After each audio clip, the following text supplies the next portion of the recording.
Bonsoir Frédéric. Bonsoir Nathalie. On connaît les chiffres du chômage du mois de décembre, évidemment, on en a parlé. Sur l'ensemble de l'année 2011, on peut le dire, l'évolution, elle est désastreuse. Elle est désastreuse. Le chômage a tout simplement explosé. 8 mois consécutifs de hausse. Plus de 150 000 personnes n'exerçant aucune activité se sont inscrites au Pôle emploi en 2011.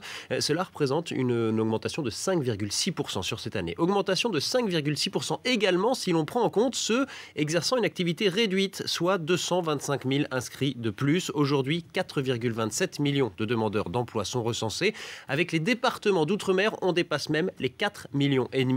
Et qui sont les plus touchés par cette envolée du chômage? Je vous le donne en mille. Les plus de 50 ans, ils représentent la moitié des nouveaux demandeurs d'emploi de 2011. Pour Éric Heyer, l'économiste à l'OFCE, c'est la faute de la réforme des retraites. Écoutez-le. Depuis le début de l'année, il y a la réforme des retraites, depuis juillet, pardon, il y a la réforme des retraites qui vient un peu rajouter un effet pour le chômage des seniors. C'est-à-dire que vous partez plus tard à la retraite. Et donc, du coup, vous restez, au lieu de partir à 60 ans, vous partez, vous avez encore un trimestre en plus à faire. Et donc, du coup, on voit bien que cet effet de retarder la durée, l'âge légal, ça retient ces chômeurs qui seraient passés à la retraite encore au chômage et ça augmente le chômage de ces seniors. Voilà, si vous pensez que ça va s'arranger, il va falloir patienter un peu. Xavier Bertrand, le ministre du Travail, le disait lui-même hier soir. Aucun bon chiffre n'est attendu dans les semaines à venir.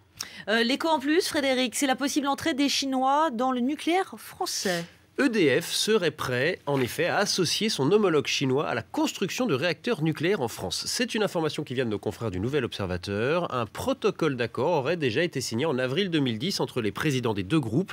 Et il y a un mois, donc, les députés socialistes Bernard Cazeneuve et Jean-Marc Ayrault ont fait part de leurs inquiétudes dans une lettre au Premier ministre. Eh bien, ils attendent toujours une réponse.